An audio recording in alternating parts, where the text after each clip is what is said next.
pastilah meninggalkan bekas kebaikan. Nggak mungkin semuanya itu selalu jadi hal keburukan gitu. Apalagi saat aku lihat momen dia nyuapin anak-anak aku yang padahal itu adalah anak aku bukan dari dia tapi dari pernikahan sebelumnya.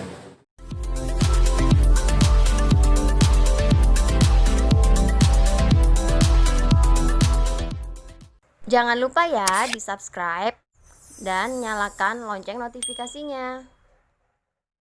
Ya, rolling. Tanya Ki. Oke. Ya. Ini mungkin gimana sidang hari ini? Ya, sidang hari ini tadi ditunda sementara ya. Tadi Pak Mas Hamdan sebagai kuasa hukum Bapak Ramadan. Ya, tadi persidangan hari ini ditunda 1 minggu sampai dengan hari Rabu minggu depan, tanggal 11 November 2020. Penundaan yang tadi disebabkan karena situasi ya, karena jam juga sudah sore, dan juga karena ada hujan, jadi tidak maksimal karena pada tidak maksimal karena bising loh, karena ada hujan dan sebagainya. Tapi tadi ahli dari GPU sudah ahli, dan yang bersangkutan bersedia untuk datang ke sidang berikut. Sudah 1 minggu. Oh, Miki, gimana? Kecewa nggak harus ditunda lagi setelah Ikut aja rangkaian persidangannya seperti apa.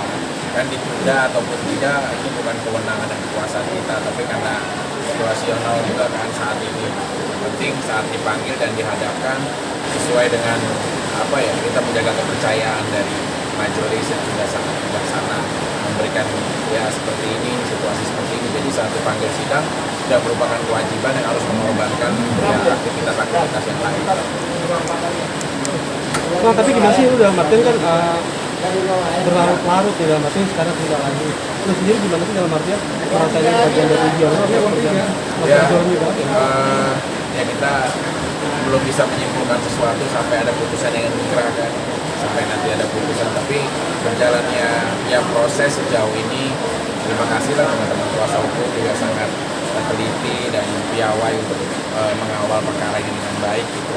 Namun kalau permasalahan waktu itu kan tinggal majelis dan jaksa juga yang punya kewenangan juga secara kebersamaan, bukan hanya dari pihak sendiri. Jadi kalau misalkan memang harus ditunda atau sifatnya nanti dijalankan minggu depan, ya kita ikutin aja semua rangkaiannya. Bang, lihat Mama Emma sendiri selalu dampingin abang nih setiap kali sidang gimana sih bang? Ya padahal sih aku udah minta sih, maksudnya mah udahlah, kalau dulu mungkin waktu aku di Rutan Salemba gitu, cuma ya bingung kan kalau kasih sayang ibu sama anak kan nggak bisa dibatasin gitu. Padahal aku udah bilang nanti dari syuting pagi live, aku siang terus sorenya aku kesini, aku ada izin syuting sore kan. Udah kamu pulang aja maksud aku gitu. Tapi nggak tahu, dan orang tua khawatirnya tinggi jadi tetap dampingin dan ikutin prosesnya. Bang, berarti agenda selanjutnya itu apa Bang yang tadi sudah Ya, untuk agenda selanjutnya pertama ada pemeriksaan dari ahli ya, ahli IT ya, ITE yang kita sudah melihat apa yang mereka tuliskan di dalam BAP, dan satu keyakinan kami bahwa ini berbicara tentang keilmuan yang disampaikan, tapi di dalam BAP-nya saya dengan teman-teman kalau bilang tuh nggak nyambung. Artinya dari keahlian dia bukan memberikan keahlian tapi menjustifikasi berdasarkan BAP. Makanya kita tunggu sampai minggu depan, kita akan periksa di dalam persidangan apakah esensi daripada ahlinya dia memberikan keterangan itu punya garis merah, punya kesinambungan antara fakta kejadian perkara dengan apa yang dia tuliskan di dalam BAP. Kami kuasa hukum juga gimana ya, boleh katakan penasaran apa iya sih, apakah mampu dia membuktikan klien kita sebagai orang yang mendistribusikan, padahal ada ayat-ayat yang yang disangkakan dengan klien kita, tapi jawabannya itu ngambang, nggak kemana-mana, jadi nggak fokus. Makanya kami greget gitu, greget banget. Cuma karena kondisinya hujan dan memang juga ada penundaan, dari kami juga meminta penundaan karena sudah larut sekali, sudah 4:30, tidak mungkin kami melakukan sidang nanti ada jeda, tidak ada maghrib dan sebagainya, itu akan tidak maksimal sekali. Buat kami siap, dan satu keyakinan bahwa hari ini sudah boleh dikatakan hampir final. Tinggal kita yang mengajukan ahli juga nantinya ada. Tadi saya sudah berkoordinasi dengan jaksa akan menghadirkan 5 saksi fakta kurang lebih, kemudian 3 ahli. ya tentunya ini akan membuat perimbangan opini hukum berdasarkan fakta versi kita dengan fakta versi pelapor atau implementer. Berarti 3 ahli yang akan dihadirkan ahli IT semua bang? Enggak, ahli pidana, ahli IT, dengan ahli agama. Kita akan sampaikan itu. Insya Allah, dan kita mudah-mudahan punya hasil yang positif ya.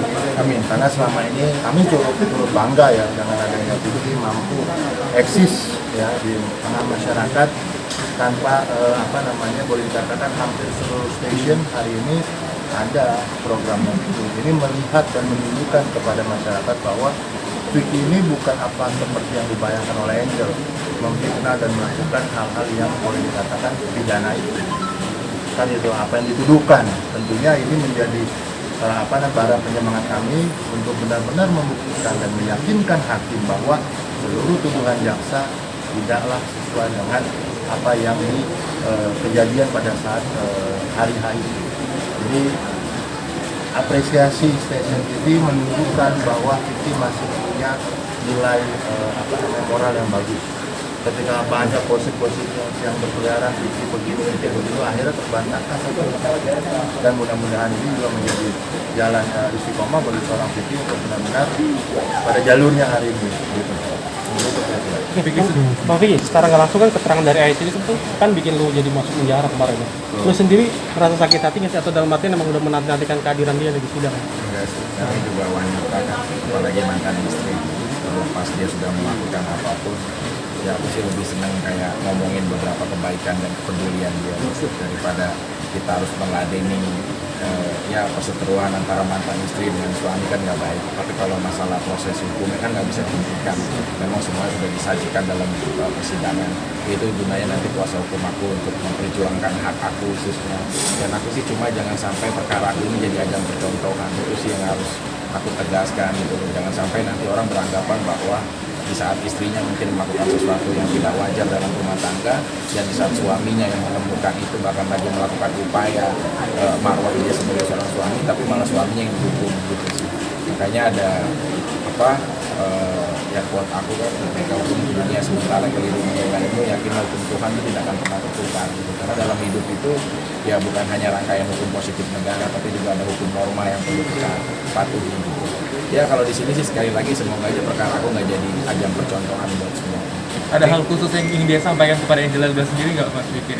Enggak sih, paling kalau memang aku sih berharap ya kita sudah selesaikan secara rumah tangga, juga sudah selesai secara status aku juga udah duduk sebagai seorang terdakwa gitu. Kalau memang ini bagian mewakilkan untuk rasa kepuasan dia, ya aku sih ikhlas-ikhlas saja. Tapi kan kuasa hukum aku juga pasti akan memperjuangkan untuk kebenaran sejauh mana. Tapi kalau secara pribadi, sekecewanya aku sama Angel, bagaimanapun dia adalah seorang istri yang pernah baik sama aku. Pastilah meninggalkan bekas kebaikan, nggak mungkin semuanya itu selalu jadi hal keburukan gitu. Apalagi saat aku lihat momen dia nyuapin anak-anak aku, yang padahal itu adalah anak aku bukan dari dia tapi dari pernikahan sebelumnya gitu. Aku lebih tertarik untuk membahas sisi kebaikan yang dia lakukan daripada aku. Okay? Jangan lupa ya di subscribe dan nyalakan lonceng notifikasinya.